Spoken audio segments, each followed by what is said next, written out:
नमस्ते प्यारे दोस्तों, मैं आपका दोस्त सैमसन मसीह एक बार फिर से आप सभी के सामने उपस्थित हूँ एक और रोमांचक कहानी के साथ। तो चलिए हम अपनी रोमांचक कहानी को शुरू करते हैं। मेरी कहानी का शीर्षक है शेर और सिंहासन के बीच दानियल का विश्वास। तो चलिए आज हम आपको लेकर चलेंगे लगभग 2600 साल पहले के बेबीलोन साम्राज्य में, जो जगह जहां विश्वास को सबसे बड़ी चुनौती मिली थी। हमारी कहानी के नायक हैं दानियल। उनका नाम ही कहता है परमेश्वर मेरा न्यायी है। तो चलिए शुरू करते हैं अपनी कहानी को।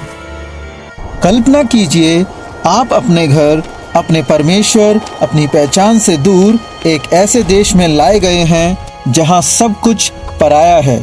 जब बेबीलोन के राजा नबूकदनेस्सर ने यरूशलेम को जीता तो दानियल और उसके 3 करीबी दोस्तों को शाही दरबार की सेवा के लिए चुन लिया गया। यह बुद्धिमान नौजवान यहूदी लड़के थे। राजा ने उन्हें अपने मेज से सबसे शाही खाना, अर्थात जो राजा की टेबल से खाना उतरता था, वो खिलाने का आदेश दिया।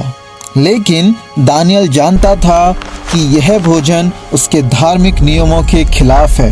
यह उसे अपवित्र कर देगा। पहला बड़ा इम्तिहान था। क्या वह चुपचाप राजा की बात मान लेता और अपनी आरामदायक जिंदगी जीता, या फिर वह अपनी जान जोखिम में डालकर भी अपने विश्वास पर अडिग रहता। दानियल ने हिम्मत जुटाई। उसने अधिकारी से कहा, हम सिर्फ साग पात और पानी पिएंगे, हमें 10 दिन का समय दो। और यह कमाल हो गया। 10 दिन के बाद वह शाही खाना खाने वालों से ज्यादा स्वस्थ, ज्यादा चमकते हुए दिख रहे थे। यह दानियल की ईमानदारी और परमेश्वर के प्रति उसकी पहली जबरदस्त जीत थी। दानियल को एक सुपर पावर मिली हुई थी अजीजों। वह सपनों और दर्शनों को समझने की अद्भुत क्षमता रखता था।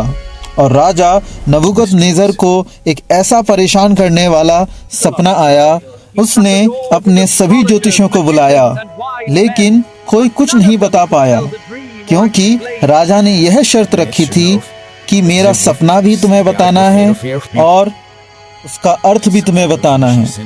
मैं कुछ नहीं बताऊंगा। अगर तुमने इस सपने का अर्थ नहीं बताया और सपना जो मैंने देखा है वह नहीं बताया, तो मैं तुम सबको मरवा डालूंगा।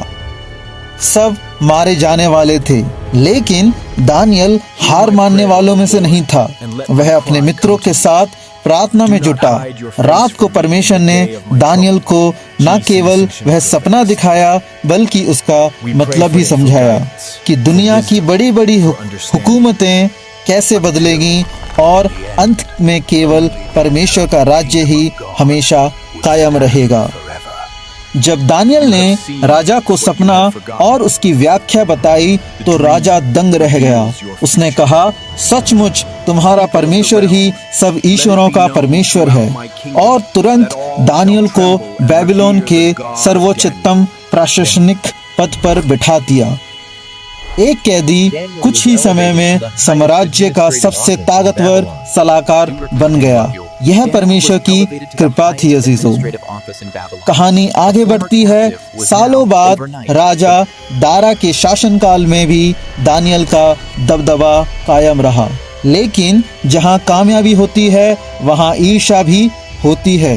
दरबार के अन्य अधिकारी दानियल से जलते थे। वह जानते थे कि वह कितना वफादार है, इसलिए उन्होंने एक ऐसा जाल बिछाया कि दानियल अपने ही विश्वास में फंस जाए।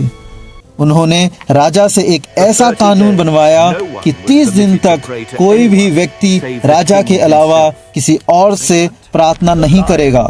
सजा होगी शेरों की मांद। दानियल को पता चला। क्या उसने दरवाजा बंद कर लिया? क्या उसने छिपकर प्रार्थना की? नहीं अजीजों, दानियल ने हमेशा की तरह अपनी छत की खिड़की खोली, यरूशलेम की ओर मुंह किया और दिन में 3 बार, जैसे वह घुटनों पर बैठकर प्रार्थना किया करता था, वैसे ही निरंतर करता रहा। उसके लिए परमेश्वर का नियम राजा के कानून से ऊपर था। जब उसे पकड़ा गया और मांद में डाला गया तो राजा दारा दुखी था। उसने कहा, तेरा परमेश्वर ही तुझे बचाए। उस रात राजा बेचैन रहा और फिर अगली सुबह राजा भागा भागा शेरों की मांद पर पहुंचा और चीख कर पूछा, हे दानियल, क्या तेरे परमेश्वर ने तुझे बचाया?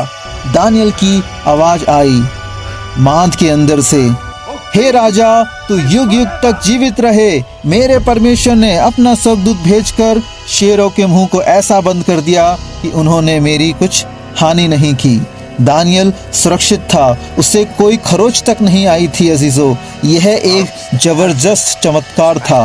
राजा इतना प्रभावित हुआ कि उसने दानियल के दुश्मनों को सजा दी और पूरे राज्य में एक ऐसा ऐलान कर दिया कि हर कोई दानियल के परमेश्वर का सम्मान करे। दानियल की कहानी अजीजों हमें सिखाती है कि चाहे आप कितने भी कठिन समय में हो या आप कितने भी अकेले क्यों ना पड़ जाएं, विश्वास आपको सबसे बड़ी बाधाओं से भी निकाल सकता है। ये थी दानियल की कहानी। हमें बताइए कि आप और कौन सी अटूट कहानियाँ और रोमांचक कहानियाँ सुनना चाहेंगे। तब तक के लिए अपना विश्वास बनाए रखें और साहस के साथ जीते रहें। अगली बार फिर मिलेंगे एक और रोमांचक कहानी के साथ। तब तक के लिए आप सभी को जय मसीह की।